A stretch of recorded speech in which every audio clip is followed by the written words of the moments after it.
ഈ 3 വ്യക്തികൾ കുറച്ച് കാട്ടിലൂടെ നടന്നു എന്നുള്ളതല്ല അതിന്റെ റിസൾട്ടും റിവാർഡും. മറിച്ച് ആ യാത്ര ഭാരതത്തിന്റെ യുഗങ്ങളോളമുള്ള ഐക്യത്തിന് കാരണമാക്കി മാറ്റാൻ നമുക്ക് സാധിച്ചു. മറ്റൊരു രാജ്യത്തിലും ഇങ്ങനെയുള്ള ഈവന്റുകളും എക്സ്പീരിയൻസുകളും കാണാൻ സാധ്യമല്ല. അപ്പൊ അഗാധ തലത്തിലേക്ക് ഇറങ്ങി ചെല്ലുമ്പോഴത്തേക്കും നമുക്ക് തന്നെ കാണാം. ശബരി എന്ന് പറയുന്ന ശബരിമലയുമായിട്ട് ബന്ധപ്പെട്ടിരിക്കുന്നു. പമ്പാനദീ തീരത്താണ് ശബരി ഉണ്ടായിരുന്നെന്ന് പറയുന്നു.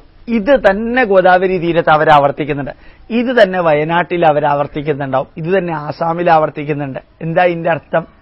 ശ്രീരാമൻ എവിടെ ജനിച്ചു, എവിടെ വളർന്നു, ഏതിലൂടെ നടന്നു, എന്തെല്ലാം ചെയ്തു ചെയ്തില്ല എന്നുള്ളതല്ല. എന്തെല്ലാം ശ്രീരാമനുമായിട്ട് ബന്ധപ്പെട്ടിട്ടുള്ളതുണ്ടോ അതെല്ലാം നമ്മുടെ നാടുമായിട്ട് ബന്ധപ്പെട്ടിട്ടുണ്ട്, നമ്മുടെ ഗ്രാമവുമായിട്ട് ബന്ധപ്പെട്ടിട്ടുണ്ട്, നമ്മുടെ പട്ടണവുമായിട്ട്, നമ്മുടെ സംസ്ഥാനവുമായിട്ട് ബന്ധപ്പെട്ടിട്ടുണ്ട്. അടുത്ത കാലത്ത് ഭരണങ്ങാനത്തേക്ക് പോവുകയുണ്ടായി. അവിടെ ഒരു പ്രഭാഷണം നടത്തുമ്പോഴത്തേക്കും ഒരമ്പലത്തിൽ പ്രഭാഷണം നടത്താൻ പോയതാ.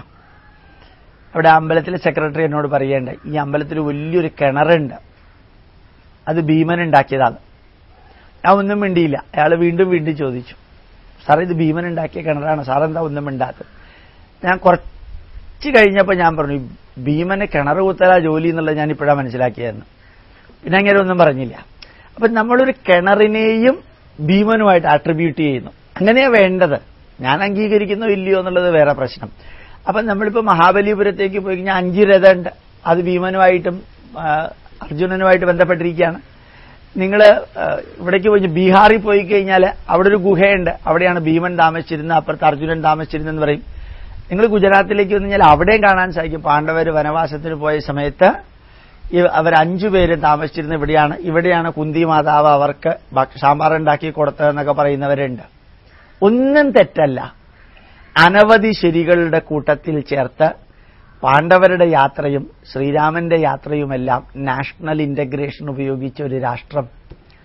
ശരിക്കും പറഞ്ഞു കഴിഞ്ഞാൽ ഈ രാഷ്ട്രത്തെ ഒന്നാക്കിയത് ഈ സോണിയാഗാന്ധിയോ രാഹുൽ ഗാന്ധിയോ ഇവരൊന്നുമല്ല, ഇംഗ്ലീഷുകാരുമല്ല. നമ്മുടെ രാഷ്ട്രത്തെ ഒന്നാക്കിയത് ഈ ശ്രീരാമന്റെ രാമായണവും മഹാഭാരതം തുടങ്ങിയ ഗ്രന്ഥങ്ങളാണ്, ഋഷീശ്വരന്മാരാണ്.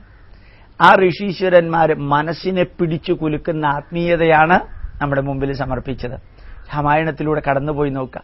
അതെല്ലാം കടന്ന് ഇവിടെ വരുമ്പോഴാണ് നമുക്ക് മനസ്സിലാക്കാൻ സാധിക്കുക സീതയെ നഷ്ടപ്പെടുന്ന ഒരു സംഭവം ഉണ്ടാവും.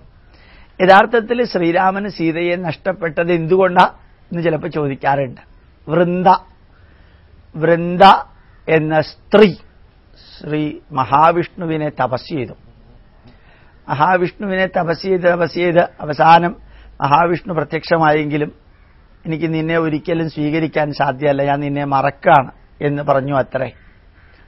അപ്പൊ വൃന്ദ മഹാവിഷ്ണുവിനെ ശപിക്കുകയാണ്, ഞാൻ ഇത്രയും തപസ് ചെയ്ത് നിന്നെ പ്രത്യക്ഷപ്പെടുത്തിയിട്ട് നീ എന്നെ ഉപേക്ഷിച്ചു, നിനക്ക് അടുത്ത അവതാരത്തിൽ നീ ഇവിടെ വരുമ്പോൾ നിനക്ക് ഇവിടെ വെച്ച് തന്നെ നിന്റെ ഭാര്യയെ നഷ്ടപ്പെടും, ഭാര്യയെ നഷ്ടപ്പെട്ട ദുഃഖത്തിൽ നീ ജീവിക്കും എന്ന് വൃന്ദ